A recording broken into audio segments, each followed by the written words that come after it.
Welcome to Seed Saving, Preparing for the Future. This is session 1, created by Northeastern Wisconsin Master Gardeners Association to provide guidance for gardeners interested in saving seeds for the Brown County Seed Library. Information for this presentation has been sourced from Michigan State University Extension, Organic Seed Alliance, and Seed Savers Exchange. To start out, you will learn 15 reasons why you should become a seed saver.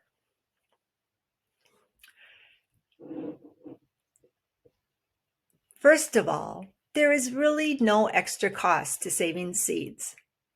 Once you have made a seed purchase, you can harvest seeds every year from these seeds to save you from ever buying that particular type of seed again. This would be true for open pollinated seeds and heirloom seeds, not hybrid seeds. We'll discuss more about these 3 types of seeds later, but for now, remember not to purchase hybrid seeds if you want to save seed.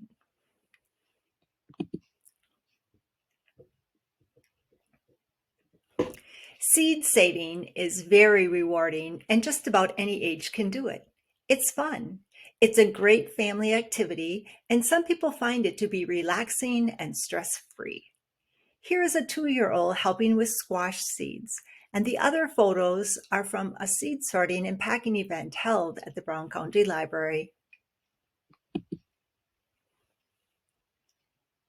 You can save seeds to make a profit. This catalog page shows current prices of bean seed packets.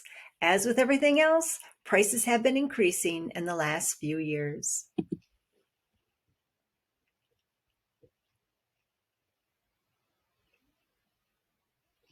Whether you are saving seeds for the seed library or sharing with your neighbors and friends, it certainly builds community. Once you start saving seeds, you will find that you have abundance and will want to pass seeds on to others. Seeds connect us.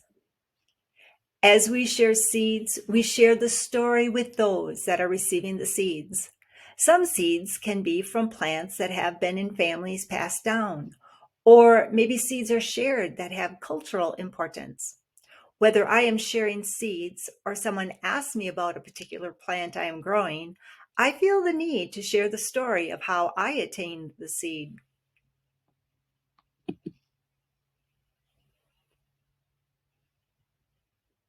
Flowers are where pollinators get their food. Whether you are planting vegetables or flowers, all these plants have pollinator value. If you have a small garden, you can harvest for food and seed. I like to harvest the first couple sets of leaves off my leaf lettuce plants, and then I let it continue to grow to flower.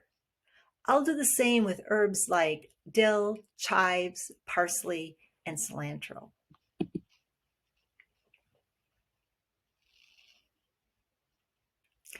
Seeds naturally grow on plants. Sit back and enjoy watching the full life cycle of your plants. The first photo is of dragon tongue beans. To get seeds from them, leave them on the vine until they dry out and turn brown. The middle photo shows garlic chives where, left to dry, you will soon discover black seeds in tiny pods. The last photo is Richmond green apple cucumbers. Leave the cucumber on the vine until it turns yellow, and then harvest the seeds. That's how easy it is.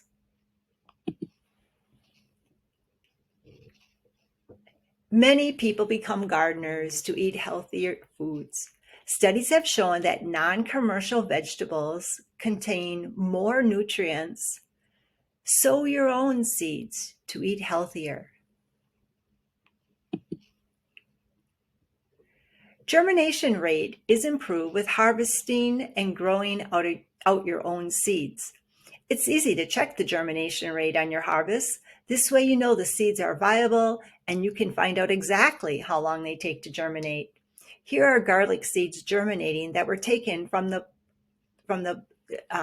garlic chive seeds germinating that were taken from the plant shown in an earlier slide. Over time, Seeds become better adapted to the conditions they have been growing in. With climate change, this becomes even more important.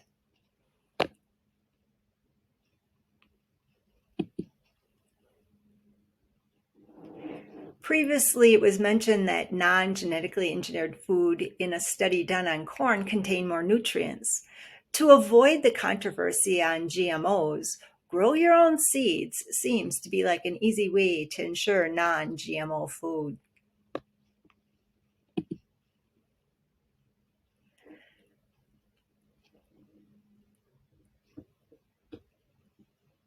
The idea of preserving seeds in frozen gene banks is noble, but how well will these seeds grow in future years with changes in our environment? The seeds you save are gradually adapting to environmental factors as you grow them each year.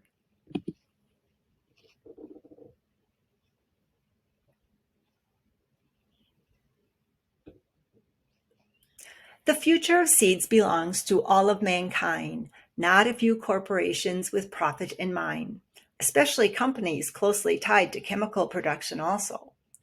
Until I started researching seed saving, I had no idea that some seeds have patents. The more people that save seeds protects the integrity of seeds.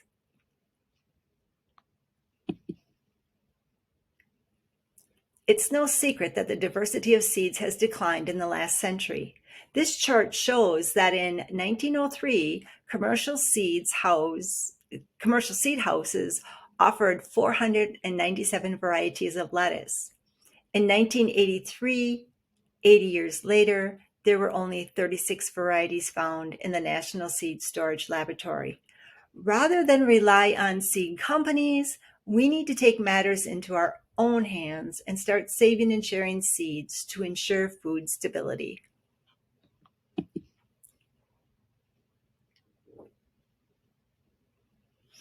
When you save your own seeds, you know you have seeds to plant the following year, and chances are that you will have more than what you need. If you were someone that tried to order seeds during the pandemic, you probably experienced the seed shortage in 2020. Not only will you have available seeds, but by selecting the best seeds of your harvest every year, you will improve your seed stock. Become seed independent and save your own seeds. This concludes the section on the benefits of saving seeds. Next, we will go through terminology and review plant biology.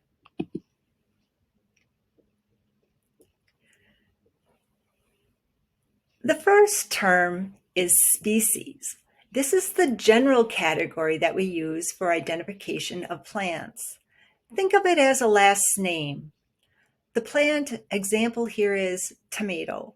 Most people think of round and red when they hear the word tomato, especially if grocery stores are the only place you get your tomatoes. However, there are many different varieties of tomato with various sizes, shapes, and colors. An example is the tomato variety, Brandywine. When you save seeds, it's important to label both the species and the variety. And I'm going to repeat that. It's really important to label and label not only the species, but the variety when you plant. Now, time for a little basic plant biology. A bisexual flower is referred to as a perfect flower. It has both male, the stamen, and female, the pistil in its flower. An imperfect flower contains either a stamen or a pistil in its flower, which can be referred to then as either a male or female flower. Without getting too detailed at this time, know that some plants will produce both male and female flowers on the same plant, like corn, cucumbers, and squash. And some crops, like asparagus and spinach, will have only male and only female plants. Here's an overview about pollination.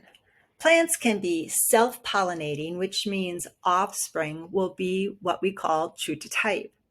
Peas, a perfect flowering plant, will grow pods that are just like their parents. Cross-pollination is when pollen from one flower travels to the ovary of another flower. This can happen from the same plant or from different plants.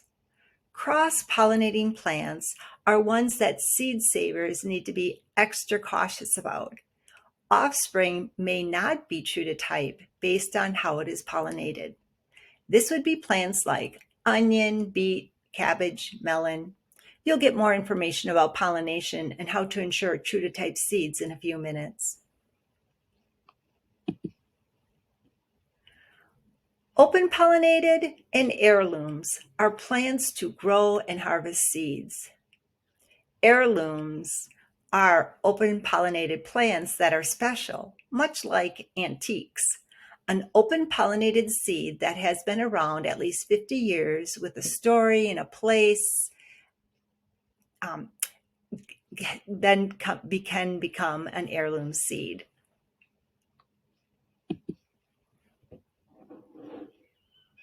Annuals are plants that only need 1 year to produce seeds.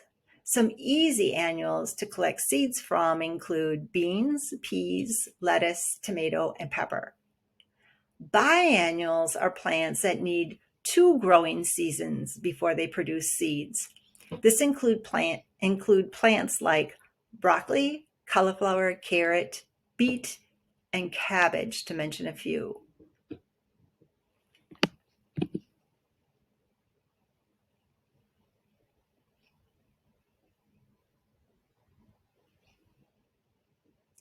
We're going to talk a little bit about inbreeding and outbreeding.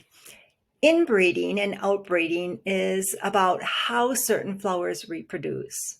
Knowing your plant species mating system helps seed savers decide if precautions are needed to prevent undesirable cross-pollination.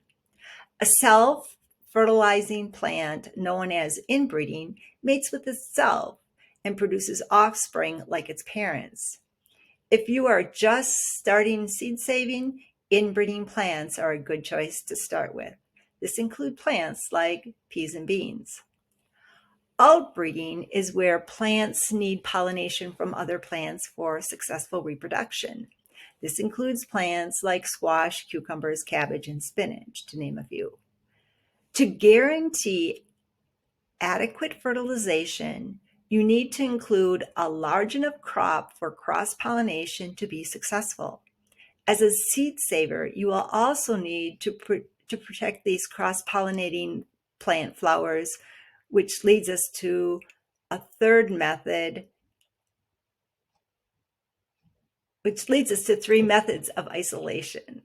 So in order to prevent cross-pollination from things you don't want getting pollinated, we can use these 3 methods of isolation. The shorter the growing season, the more challenging it is to isolate by time. It helps to know when the variety flowers, and so you'd want to plant them at your things at a little bit different time. Lettuce is a short growing crop and likes to bolt, meaning goes to the flowering stage once the temperatures start getting hot.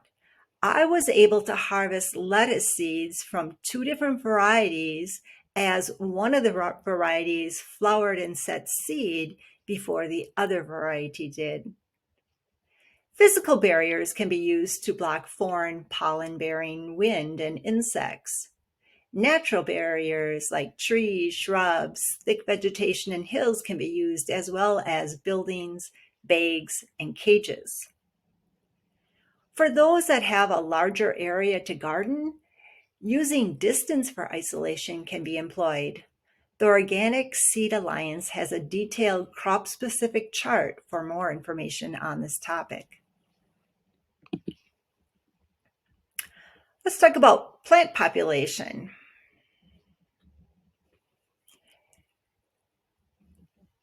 Plant population size is important for seed saving.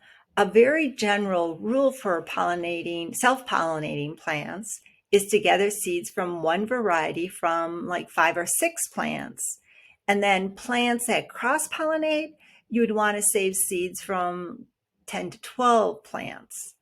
And for specific plants, you can look up and there are charts that will tell you exactly what population should be used for that plant. But the 5 to 6 with self-pollinating and the 10 to 12 with cross-pollinating plants is just kind of a general rule.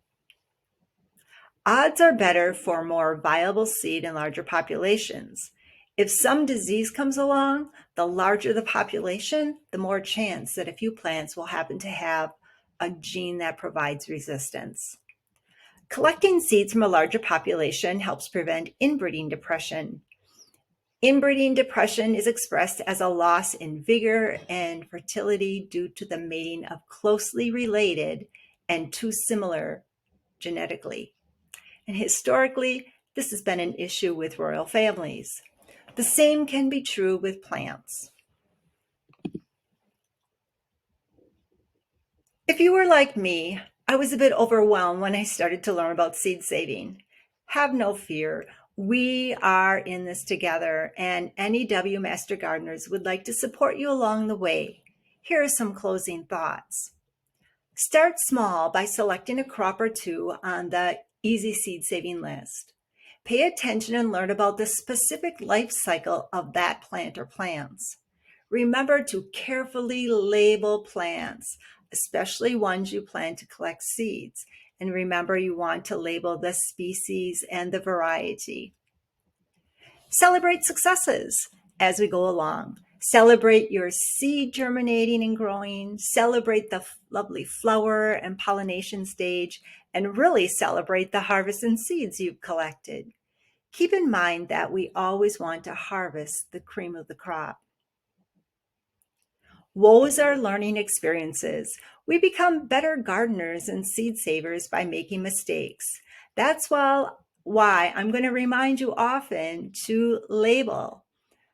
I forgot to label things and couldn't remember what I thought I would remember. So forgetting to label has been a mistake I have learned. Keep and share only your best seeds. This makes sense and should be easy to do, but not always for me.